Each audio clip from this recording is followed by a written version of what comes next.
Assalamu alaikum everyone. How are you all? I hope every one of you is fine. I'm here with another lecture. My lecture number is 122 for Inter Part 2 जिसके अंदर हम लोग unit number 7 fundamental principles of organic chemistry के बारे में discussion start की हुई है. In this chapter we are discussing about the different introductory things about organic chemistry. इसकी डेफिनेशन के हिसाब से हमने उसके अलावा डेफिनेशन को स्टडी करने के बाद मैंने अपने प्रीवियस 2 लेक्चर्स में एक्सप्लेन किया है about the different properties of the organic compounds जो कि इनको इनऑर्गेनिक कंपाउंड से डिफ्रेंशिएट करती हैं, जिसके अंदर हमने कार्बन की नेचर से लेकर आइसोमेरिज्म, रेट ऑफ रिएक्शन, इन सब के बारे में स्टडी किया है और डिफरेंट पॉइंट ऑफ व्यू से स्टडी किया है, अंडरस्टैंड करने की कोशिश की है ऑर्गेनिक कंपाउंड्स को. So now my next topic is about the importance of organic chemistry.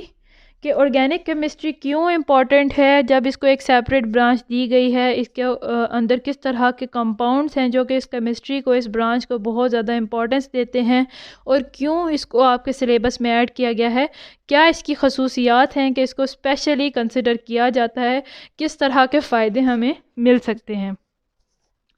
हम ये देखते हैं जब इसकी स्टडी की बात हो, इसके कंपाउंड्स की प्रॉपर्टीज़ की बात हो, इसके कंपाउंड्स की यूजेस की बात हो जो आप आगे चल के स्टडी करेंगे, तो इसके इतने वास्ट रेंज में यूजेस हैं, इतनी वास्ट वैरायटी है ऑर्गेनिक कंपाउंड्स की कि it is very difficult to overemphasise कि हम इसको कवर अप कर दें या इसको इग्नोर कर दें कार्बन ऑर्गेनिक कंपाउंड्स को. अगर हम लोग बात करते हैं अपने सिस्टम की, लिविंग ऑर्गेनिज़म्स के सिस्टम की, यहीं से बात शुरू करते हैं क्योंकि सर्वाइवल है हमारा. हम लोग मुख्तलिफ़ चीज़ों के ऊपर डिपेंड करते हैं, मुख्तलिफ़ रिएक्शंस के ऊपर, फूड के ऊपर, एनर्जी के ऊपर, ऑक्सीजन के ऊपर.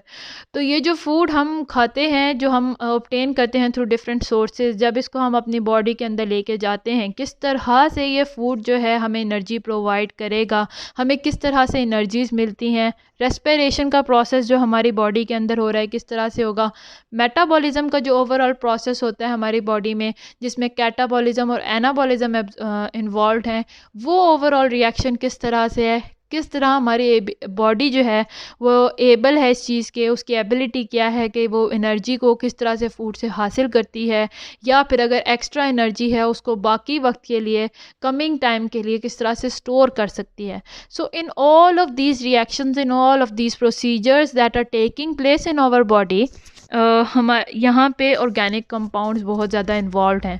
बहुत सारे केमिकल रिएक्शंस जो कि हमारी बॉडी में चल रहे होते हैं वो केमिकल कंपाउंड्स के ऊपर भी डिपेंड करते हैं, उनके अंदर केमिकल कंपाउंड्स प्रेजेंट होते हैं. बहुत सारी चीज़ें ऐसी हैं जिनके अंदर ऑर्गेनिक मटेरियल प्रेजेंट होता है. जैसे कि अगर हम फूड की बात करते हैं, हम प्लांट से अब लेते हैं, हासिल करते हैं मुख्तलिफ सोर्सेज ऑफ न्यूट्रिशन को, और उस न्यूट्रिशन को जब हम अपनी बॉडी के अंदर एब्जॉर्ब करते हैं तो वहाँ पे जो केमिकल रिएक्शन होगा, क्योंकि वो न्यूट्रिशन के अंदर बहुत सारे ऑर्गेनिक कंपाउंड्स प्रेजेंट हैं, तो वहाँ पे जो रिएक्शन होगा मुख्तलिफ़ किस्म के कंपाउंड्स रिलीज़ होंगे, मुख्तलिफ़ किस्म के कंपाउंड्स ब्रेक डाउन होंगे, वो सब जो हैं ऑर्गेनिक कंपाउंड्स होते हैं. बहुत सारे मॉलिक्यूल्स हैं जिन्हें हम लाइफ मॉलिक्यूल्स कहते हैं. जैसे कि अगर हम लोग बात करें इन मॉलिक्यूल्स की, ये हमें मुख्तलिफ सोर्सेज से मिल सकते हैं, जैसे कि प्रोटीन्स हैं, कार्बोहाइड्रेट्स हैं, उसके अलावा एंजाइम्स हैं जो कि हमारी बॉडी ख़ुद से बनाती है. ये एंजाइम्स भी हमारे सर्वाइवल के लिए ज़रूरी हैं क्योंकि बहुत सारे इम्पॉर्टेंट केमिकल रिएक्शंस में ये पार्टिसिपेट कर रहे हैं. इसके अलावा आते हैं लिपिड्स, ये सारे मैक्रो मॉलिक्यूल्स हैं, वाइटामिन्स हैं, न्यूक्लिक एसिड्स हैं, ये सारे मैक्रो मॉलिक्यूल्स हैं जो कि हमारी बॉडी के अंदर प्रोड्यूस होते हैं या फिर हमारी बॉडी ऑब्टेन करती है फ्रॉम अदर सोर्सेज. ये सारे molecules they all are organic in nature. तो जब हमारी बॉडी इनको ऑब्टेन करती है फ्रॉम डिफरेंट सोर्सेज और इनको जब ब्रेक डाउन किया जाता है फॉर यूज़, या फिर इनको स्ट्रक्चर बनाने में, एनर्जी प्रोड्यूस करने के लिए जब ब्रेक डाउन करते हैं, तो ये सारा रिएक्शन जो हो रहा होगा that is involve in this branch, in this organic chemistry. Because in सब में अगर हम स्पेशली कार्बोहाइड्रेट्स की बात करें, उनके अंदर thousands of different carbon atoms are participating with each other, they are linking with each other to make the single molecule of carbohydrate. और चूंकि इसके अंदर thousands of different carbons and hydrogens are attached to each other, because of this reason इनको हम macro molecule का भी नाम देते हैं, because many and many different types of atoms, carbon and hydrogen are present. So ये जो तमाम है ये हमारी लाइफ के लिए तमाम के तमाम मॉलिक्यूल ज़रूरी हैं. इनमें ज़रा सी भी कमी बेशी जो है हमारे सर्वाइवल पे असर अंदाज हो सकती है, डिफरेंट डिसीज़ कॉज कर सकती है, और even it can cause death अगर ज़्यादा डेफिशिएंसी हो गई है. All this compounds they belong to the organic compounds. तो इनके बारे में स्टडी करना मतलब ऑर्गेनिक केमिस्ट्री को स्टडी करना. जब हम ऑर्गेनिक केमिस्ट्री को अंडरस्टैंड करते हैं, उसके बारे में स्टडी करते हैं, उसके कॉन्सेप्ट्स क्लियर करते हैं, तो हम कहीं ना कहीं इन ऑर्गेनिक कंपाउंड्स की भी इम्पोर्टेंस को स्टडी कर रहे होते हैं. और इन ऑर्गेनिक कंपाउंड्स को हम मोस्टली डील करते हैं बायोलॉजी के सब्जेक्ट में. तो बायोलॉजी के सब्जेक्ट में भी हम तब तक इन कंपाउंड्स को कम्प्लीटली नहीं स्टडी कर सकते, कम्प्लीटली नहीं अंडरस्टैंड कर सकते, जब तक कि हम ऑर्गेनिक केमिस्ट्री को साथ इन्वॉल्व करके ना स्टडी करें. So here organic chemistry living organism के सर्वाइवल के लिए ही ऑर्गेनिक केमिस्ट्री को समझना बहुत ज़्यादा ज़रूरी है. Now coming out of this living context, अगर हम अपनी बॉडीज़ के अलावा बात करें, तो अगर हम आज अपने इर्द गिर्द देखें आज के इस तरक्की याफ्ता दौर में, तो हमारे इर्द गिर्द भी बहुत सारी चीज़ें ऐसी हैं जो कि ऑर्गेनिक कंपाउंड्स पर मुश्तमिल हैं, जिनके अंदर ऑर्गेनिक कंपाउंड्स पार्टिसिपेट कर रहे हैं उन चीज़ों को बनाने में एक तरीके या फिर दूसरे तरीके से. कौन कौन सी चीज़ें हो सकती हैं? पहला तो मैंने जिक्र किया जो हमारी खुराक है, जो हमारा फूड है, जो हम प्लांट से या एनिमल से डिफरेंट सोर्सेज से हासिल करते हैं, those are organic in nature. Food के अलावा जो हमारे clothes and that we wear, the medicine that we eat, they also contain many different types of organic compounds that are present.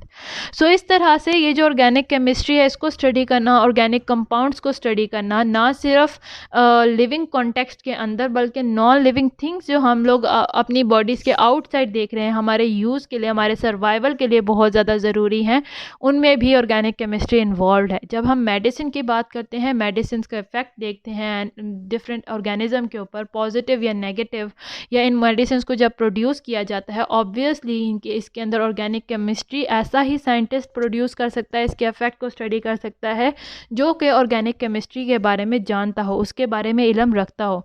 Without studying organic chemistry you can not deal with these things. So it is very important to study organic chemistry. So बहुत सारे सालों में जो chemist हैं उन्होंने अब तक ये भी लर्न कर लिया है, जब से ये ऑर्गेनिक कंपाउंड्स बनना शुरू हुए, जैसे जैसे तरक्की होती गई, तो साइंटिस्ट ने स्टडी किया है ओवर दीज ईयर्स कि हम प्लास्टिक्स को सिंथेसाइज कर सकते हैं, यानी कि लैब्स में किस तरह बना सकते हैं. We can synthesise rubber, we can make medicine, preservatives, paint, varnish, textile, fibres, fertilisers, pesticides, detergents, cosmetics, dyes, यानी कि वास्ट रेंज में ये organic compounds, organic chemistry involve है जो कि हमारे लाइफ पे डायरेक्टली या इनडायरेक्टली अफेक्ट करते हैं. सो बहुत सारे ये जो सिंथेटिक कंपाउंड्स हैं जो कि अब हमारी लैब्स में बनते हैं, इजीली अवेलेबल हैं, they prevent the shortage of naturally occurring compound. अगर हम लोग बात करते हैं जिस तरह से रबर की, रबर इज़ ऑब्टेन्ड, अगर नेचुरली बात करें, rubber is obtained from a tree, rubber tree.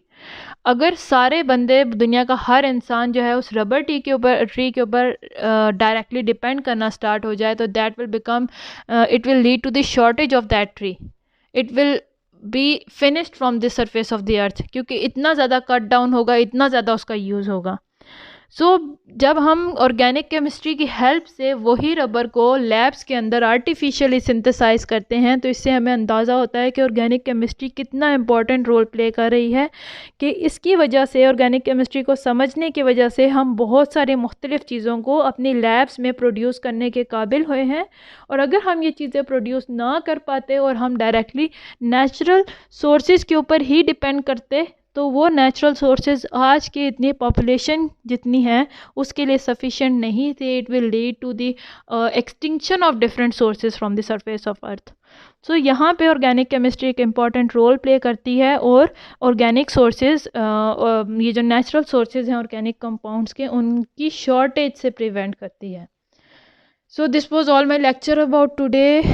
The topic was importance of organic chemistry, जिसमें हमने देखा है कि organic chemistry के बारे में इल्म रखना कितना ज़रूरी है, अपने सर्वाइवल के लिए नहीं, अगर अपने सर्वाइवल की बात करें उसके लिए भी, अगर हम अपने इर्द गिर्द मौजूद मुख्तलिफ़ कंपाउंड्स की बात करें उसके लिए भी, और अगर हम मुख्तलिफ़ सब्जेक्ट्स की स्टडी करते हैं लाइक बायोलॉजी, तो उसमें भी जब हम इन कंपाउंड्स की स्टडी करेंगे, protein, carbohydrate, enzyme, lipid, vitamin और न्यूक्लिक एसिड की, तो हम तब तक ये स्टडी 100% उनके बारे में नहीं जान सकते जब तक कि हम इसके अंदर ऑर्गेनिक केमिस्ट्री को ना इन्वॉल्व कर लें. So this was all about my topic today. I hope you understand it well. मेरे लेक्चर की आपको समझ आई होगी. अगर यहाँ तक कोई भी कन्फ्यूजन है तो you can comment me through the comment section and you can ask me. Thank you for this watching this. अल्लाह हाफिज़.